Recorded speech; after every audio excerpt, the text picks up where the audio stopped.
Hello everyone and welcome to the office this morning. It's a bit windy outside and I'm glad I got most of the filming done out on the course over the last few days. I hope you've enjoyed the videos that I've been sending out with how to play certain holes. There are more of them done, but I think we've got some questions to answer first, and that's why this week now I'm going to be trying to get some more technical things done in the garden so that you can see those and hopefully learn from those as we go along. I've got myself set up here, have a dry whiteboard behind me so I can draw some diagrams if necessary, try and take you through a few of the questions that we've had in from the members. I've got a list of 9 in front of me, so we'll see how we get on with this one and see how many we can cover. First question, that comes in from David Biggs. David, thank you for your question. And this is about match play games and how to close them out. Well, at Tandridge, we play lots and lots of match play competitions, and the competition is fierce. You all want to win the competitions, especially those competitions that you can get your name on the board, etc., etc. And they're really hotly contested.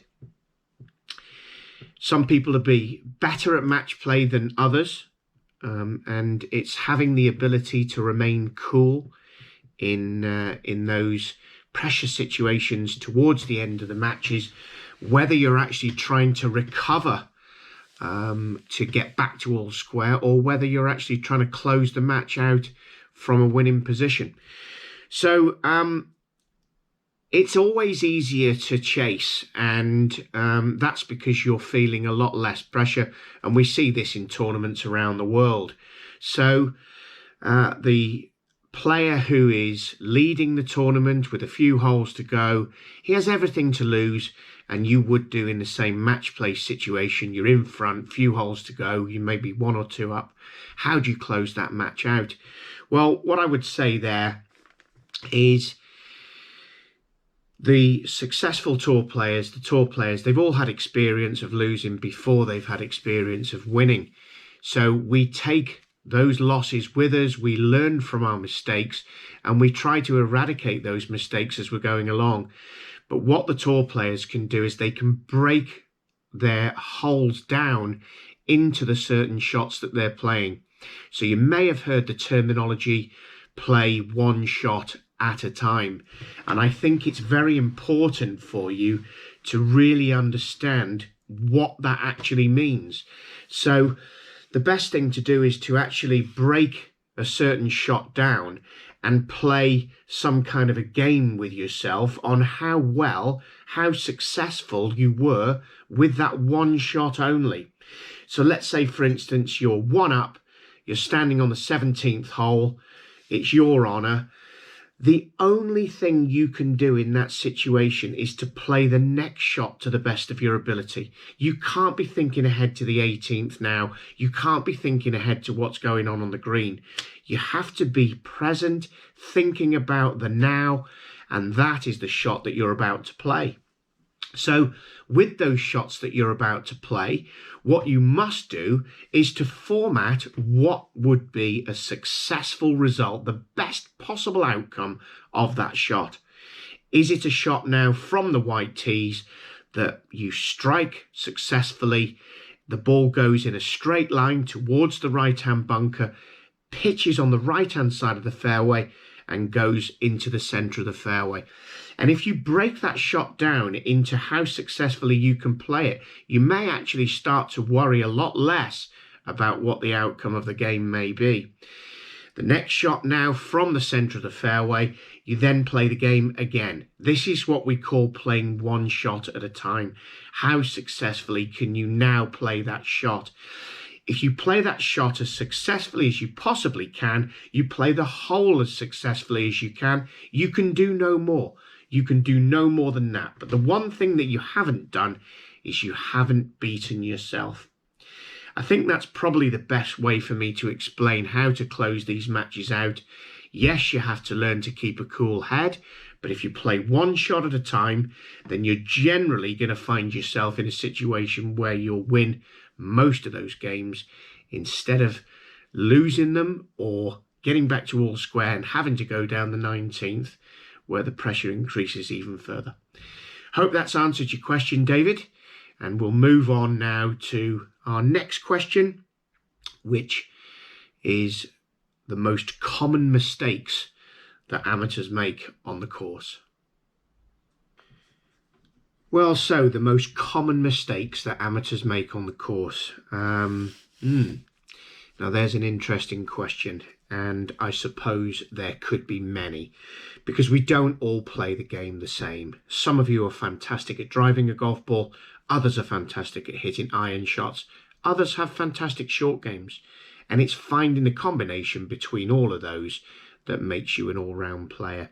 This is what you should be doing within your lessons that you have at the club, not avoiding the areas that you're being let down by on the golf course, and making sure that you actually have a really good set of all-round skills. The most common mistakes, and I think what we're alluding to there, is mental mistakes, things that we're in control of, not golf swings, things that you decide, clubs that you choose, and the way that you get yourself around the golf course. I've had so many comments on the 2 videos that I posted this week regarding hole 10 and hole 16. Hole 16 in particular, and I think so many of you now realise that the way you're approaching hole 16 could have been completely wrong. So that's something that we see all the time. So each hole must have a strategy, and that's why, being your home club, Tandridge should be the place where you have a strategy for each hole pretty much nailed on, depending on the weather conditions, obviously, and that really should set you in good stead for achieving good scores. And I think if you looked at each hole and wrote down your eclectic score for the golf course, I'll bet you it's fairly low. So you are capable of playing each hole well. So the most common mistakes, well, we'll start off with the first, and I think the most common, and that's club selection. Club selection for me is one of the things I see all of the time people getting wrong, and generally people not taking enough club to reach the holes properly.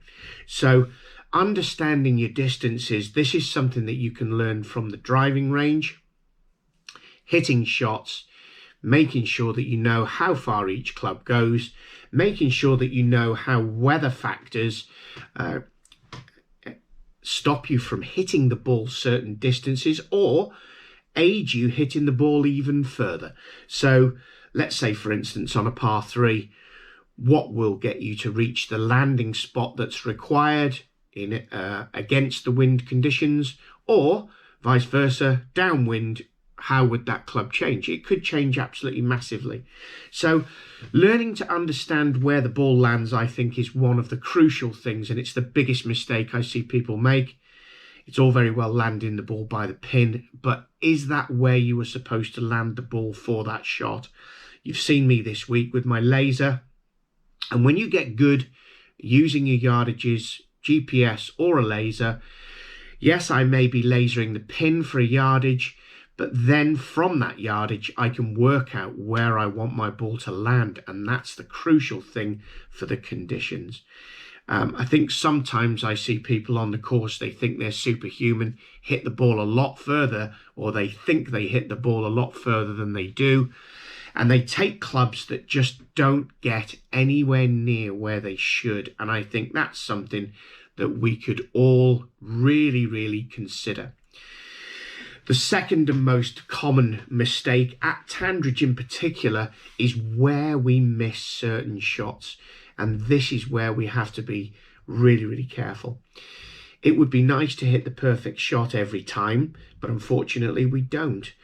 But on every single hole at the club, there is an area around one of the greens, around any of the greens, that will be a safer miss than others.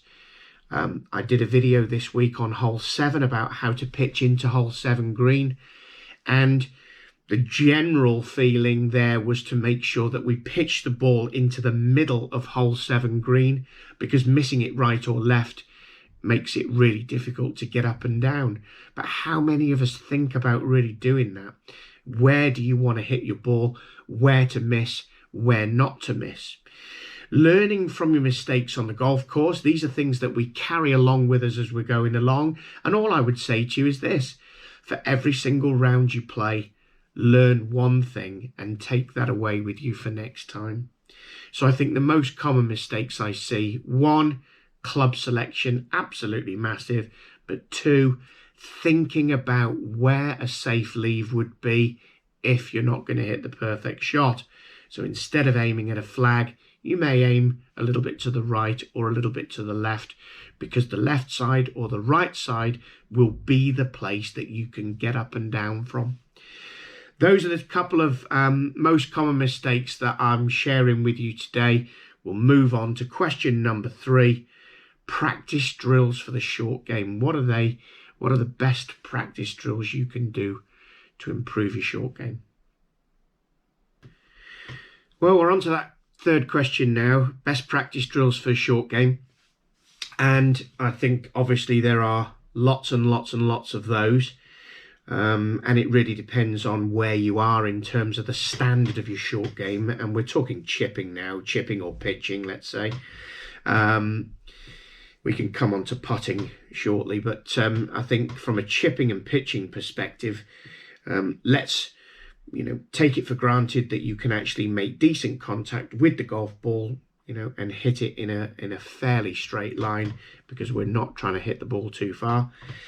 And the best drills that you can possibly do are all about distance control, because distance control is where you will save your shots on the golf course by getting your ball pin high and having decent chances for birdies or to save par.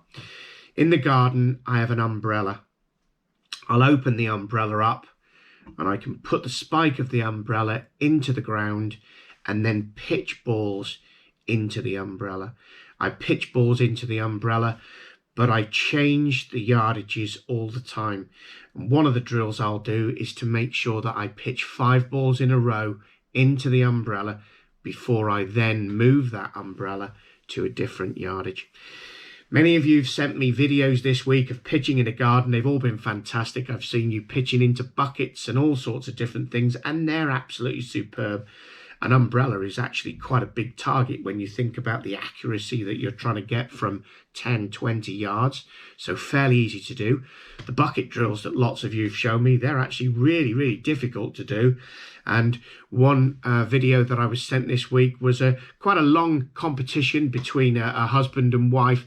And I asked what the result was at the end, and it was actually 1-0. So only one ball had gone in the bucket. And that's how difficult that was. But I can bet you now that that practice that you did to that tiny target was really, really good for your game in the long run. So that's how I would go about practicing my short game. And I'm not just talking now 10, 20 yards. I'm also talking 40, 50, 60, 70 yard shots. Can you get the ball to pitch in the right place?